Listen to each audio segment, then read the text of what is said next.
Well, it's summertime, and I got to make a confession this morning that, you're driving down the road and you see little kids having lemonade stands, and it was about a month ago I didn't stop at a lemonade stand, and I felt so guilty. It was probably 2 months ago. Felt so guilty.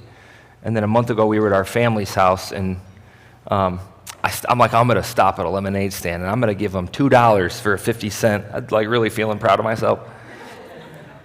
So I was trying to make up for it, like I'm going to give $2. And their faces lit up, and I got in the car, and I really felt like a good Samaritan. You ever do that? Like, it's just, yeah, I feel righteous.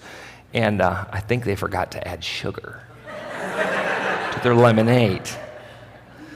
I was thinking, like, we had a lemonade stand at our garage sale for our kids, and some people, like, it's just the best thing ever when somebody gives 50 cents. Like, who doesn't give 50? Like, it's quarters in your car. It's in your cigarette butt department. Like, it's just 50 cents for lemonade, and the smiles, the kids' faces light up. And I was just thinking about lemonade stands, and you might think this is a really random way to start. Like, what is he talking about? But here's what I'm curious. You ever go to the store and then you find that there's like 14,000 different brands of lemonade? And so I'm thinking, at some point, one of those, it's a logical thing, like one of those kids started a lemonade stand. They added sugar because somebody liked it along the way.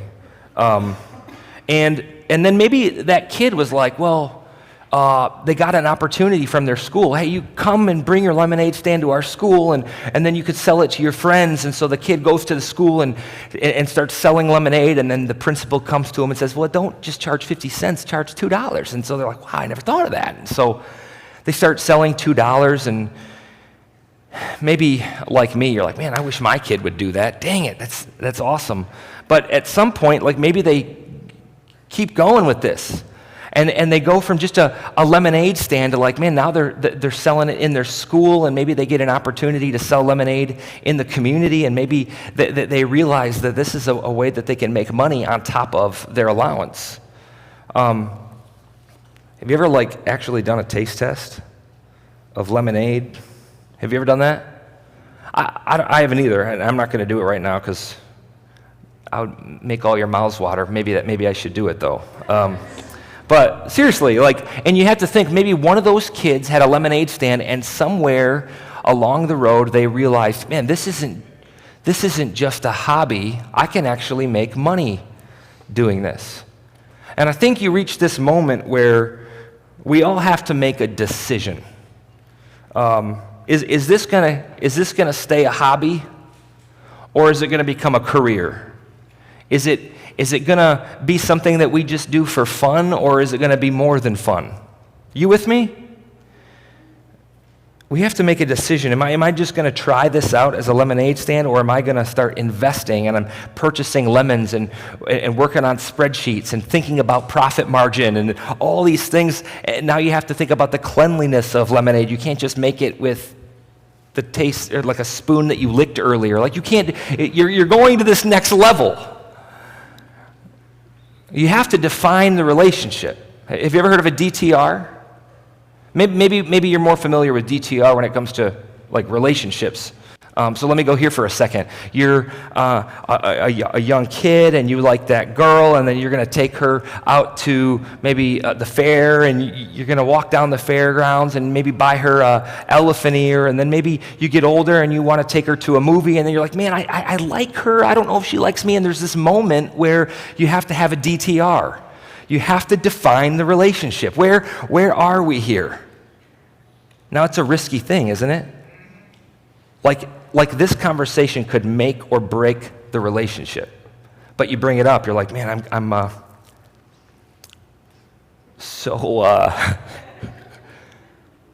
when I was a kid, it was like, will you go out with me? And it's in that moment where it's like you risk, like you put it, like you're trying to define the relationship. You see the relationship one way, and you kind of hope the other person does too, but they might not. I've been broken up with because I tried to define the relationship, and the girl was like, no, we were just friends. I'm like, I'm spending a lot of money on you. You're not just my friend. Like, now I'm not saying I own her. I mean, don't get the wrong impression. But there's this point in a relationship where you have to define it. Some of us have kind of came out and said, I love you. And we've risked, because we're trying to define the relationship based on how we feel, and we hope it's reciprocated, but sometimes it's not. But there's a point in relationships where we have to bring definition to it. We're kicking off a new series today. And before baptisms happen, which are just fitting perfectly in with what we're doing together as a church, over the next several weeks, I want us to examine our relationship with Jesus. I want us to have a DTR with Jesus. And I get that some of you, you're kind of like checking it out. It's like your first date, and you're like, I don't want to, don't corner me into a DTR too quick. I mean, what happens when you go out on a date with a girl and she wants to talk about your relationship on the first date? It's like, whoa, chill out. Like, you're way too desperate. But if you're here and you're just checking things out and you don't know anything about Jesus, man, just sit and listen. But I bet the majority of us, there's many people in this room that are actually hungry for this conversation, because we've done the whole casual thing. We've done the whole like surface level thing, and kind of maybe a DTR with Jesus is refreshing. Like, we want to go deeper. We want to have a closer connection. We don't want Jesus just to be on the outside. We want to invite him into those spaces of our heart that only he can fill. And so we're going to do that. And I want to encourage you to have a DTR with Jesus. If you look at Christ's invitation, there's this passage that he says, and I think that it kind of shows us what it means to be a follower of Jesus. He turned to his disciples, and then he said to them, whoever wants to be my disciple, if you want to be my student, Jesus says, if you want to follow me, it means that you have to deny yourself and take up your cross daily. You have to follow me. And I think many of you welcome this DTE talk. I think a lot of us are ready to move to a different level in our relationship with Jesus. Like, we've done the whole, like, I don't want to use the word dating, but like, we've checked him out. We have this casual thing, this relationship, this Jesus that we kind of hold at a distance. And I think there's a lot of us that want to go deeper, but maybe not. I mean, maybe some of you like the setup that you have with Jesus. Like, you go to church once a week, you keep him at an arm's length away, you kind of like come into the well because there's coffee and there's cookies and there's pop and there's people, and there's, maybe it's a place where your kids can interact with other kids, or maybe you have a clique or a relationship group that's here, and maybe you kind of like the setup that you have with Jesus, this setup at an arm's length away. But this is how I'd like to ask the question, and this is really what I want us to contemplate. Are you a fan of Jesus, or are you a follower? Are you a fan of Jesus, or are you a follower? And some of you are like probably wondering, like, why would you stand up in front of the church body, and why would you ask a question like that? We're all followers of Jesus. Well, not so fast. Because the word fan is defined as an enthusiastic admirer. And many of us are sports fans. This is the way that we understand this. We're sports fans. We watch sports on TV. Whenever there's a game on, we watch.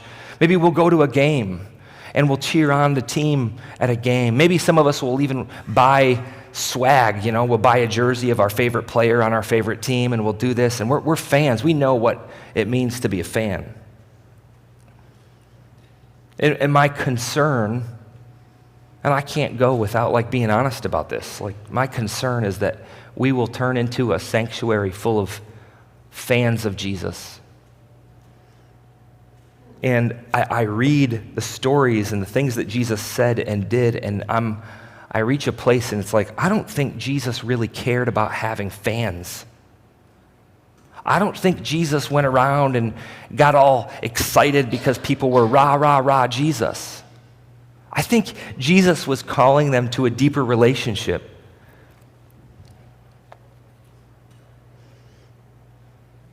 And some of us are content with just being a fan. And I think we have this tendency to gather with other people once a week, and we applaud Jesus, and we sit in our seats, and we open up our programs, and we have a snack, and we interact with people, and then we get in the car on the way home, and we talk about how good or bad the sermon was. And we give a thumbs up or down to the music, the song selection, or the jokes that were made, and some of you roll your eyes, and I get that. And then and we buy into this mentality that it was all done for us because we're a fan. And we think that everything that happens on a Sunday morning was somehow for us, and so we critique it and criticize it and judge it, and then we come back next week wanting it to be better for us. And I read this and I'm like, man, there's so much more that Jesus was calling us into than just being a fan, an enthusiastic admirer.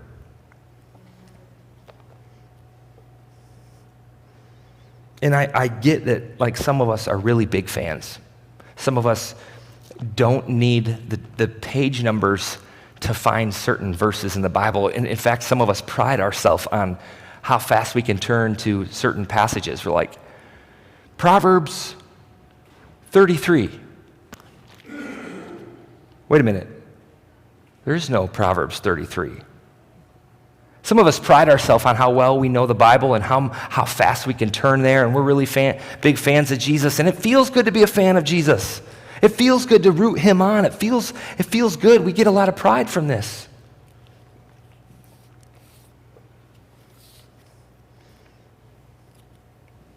But if we move past this, I think there's three questions that we can ask ourselves to help us discern whether we're a fan or a follower. And so I have these on the screen. You can write them down. I'm just gonna offer these for us to think about. I've been thinking about these all week, and I'm gonna share them with you and just invite you to process them. Don't get offended. Don't be easily offended, but just process these questions. Here's the first one. Why are you here? If you read the gospel, like, there's so many times where Jesus kind of draws a line in the sand and kind of distinguishes, are you going to be a fan, or are you going to actually follow me? One instance is in John 6, and there's this huge crowd. Some people think it could be as much as 15,000 people, and they come around Jesus. And the disciples are there, and we find in, I think it's verse 2, that people are there to see miracles. People weren't as interested in Jesus' teaching or the way he was explaining the world, the kingdom of God. They weren't really as interested in that. They were interested in the miracles. Maybe we could put it in a different way. Like, they wanted to see the show. They wanted to see the hype. They wanted to see what Jesus was going to do next. And there was a lot of people coming, and they all showed up, and they wanted to see the spectacle. And they didn't care about Jesus' teaching. They just wanted to see, what was he going to do next? What was the show? What could they consume? What could they see? And I think it's a good question for us to ask ourselves, like, why are we here? What's our because? Like, why are we're here because, what is that? And I think it's a good question for all of us to grapple with. Is it the food? Is it the seats? Is it the music? Is it a social life? What is the main reason that we come together and go out of our way sometimes to gather in this space as a church? And it's interesting because in verse 66, Jesus says some hard stuff. And it says, From this time, many of his disciples turned back and no longer followed him. They were just there to see miracles. Jesus was calling them into a deeper life, an adventure. He was calling them into something so much more, something that required faith. Have you ever been in this place in your life where it's like it actually requires faith for you to step out? And without faith, you're not going to step out. But Jesus was calling them to live by this new sense of faith. And it was too hard for some of them, and they actually shied away and went back home.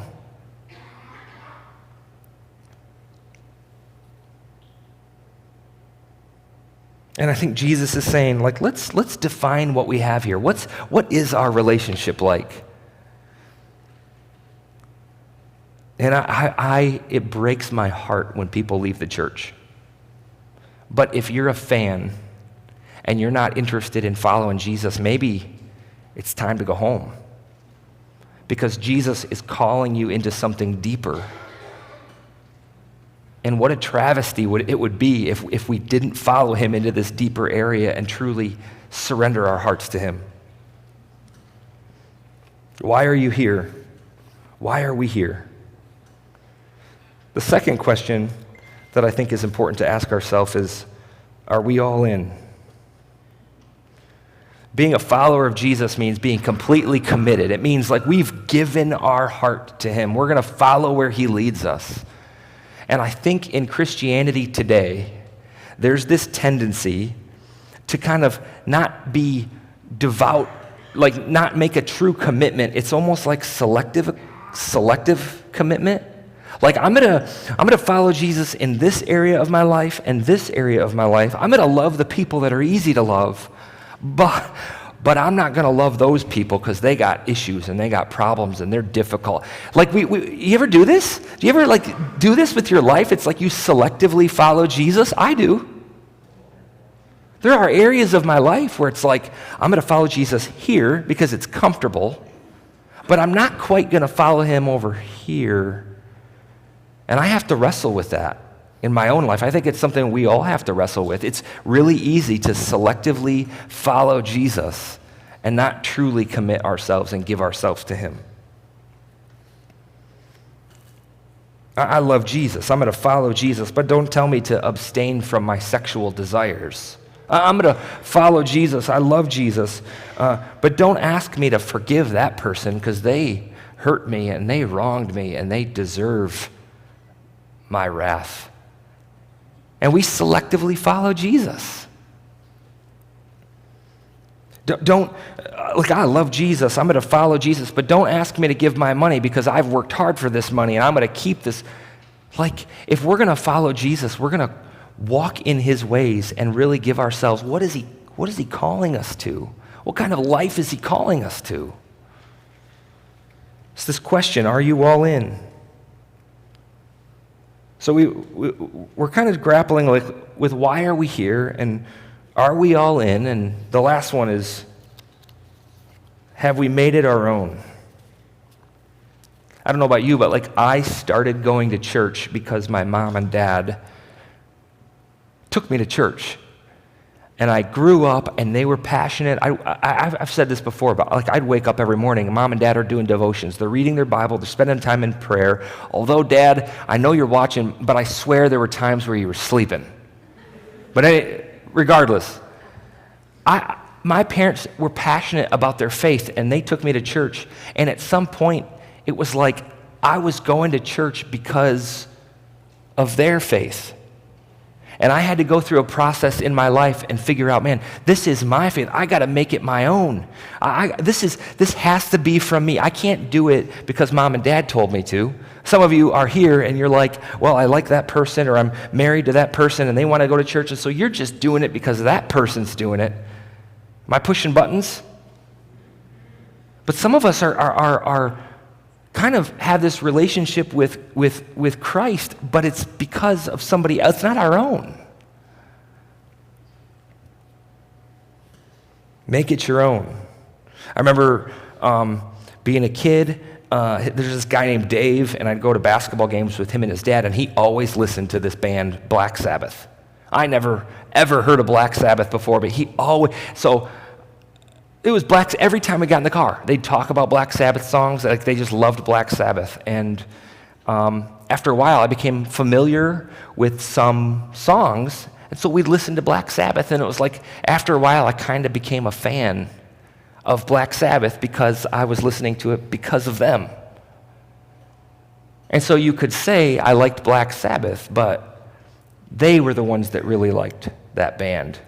And the same thing can kind of happen with us. Like we go to church for someone else, and then we get familiar with the songs, and we get familiar with the Bible verses, and we think that we have faith, but it's not really a faith that's our own or that's in our heart. We're just doing it and familiar with it because it's somebody else. And the whole time, Christ is like, no, I want to get in your heart. I want to examine your heart. I want to fill your heart. I want to give you what nothing else can give you. And we've settled for some kind of faith that's based on someone else's faith.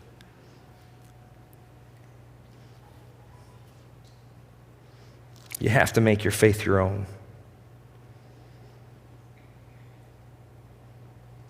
Jesus isn't looking for a relationship between you and your mom or your significant other.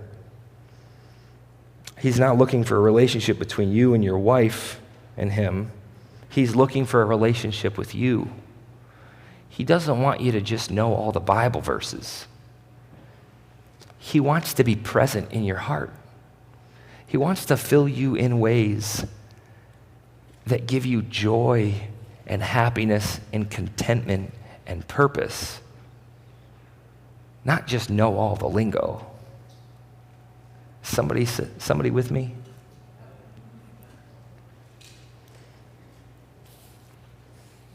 So this is what I want to do. I want us to just start examining our hearts. And in light of this language, like, are we fans or are we followers of Jesus? And again, like, if you're a fan and that's where you are and you're still new to faith, awesome. Maybe that's a season that you need to be in. But Christ is calling you to follow him, to give him your heart. And so over the next several weeks, like we're gonna kind of dive into this a little bit more, and we're gonna examine what does this mean? What's the difference between rah Jesus and actually committing ourselves to him? It's kind of cool that this is happening today because I think baptism is such a wonderful thing. So first of all, before we move into baptism, will you think about that this week? Will you think about, like, if you're going to have a DTR with Jesus, will you think about your relationship with Jesus and kind of try to examine where you are? Will you do that? Will you do that?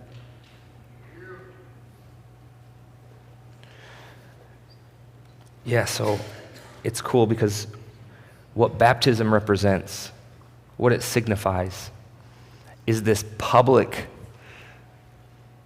expression where somebody says, I'm going to give my life. I'm going to surrender. I'm going to join him.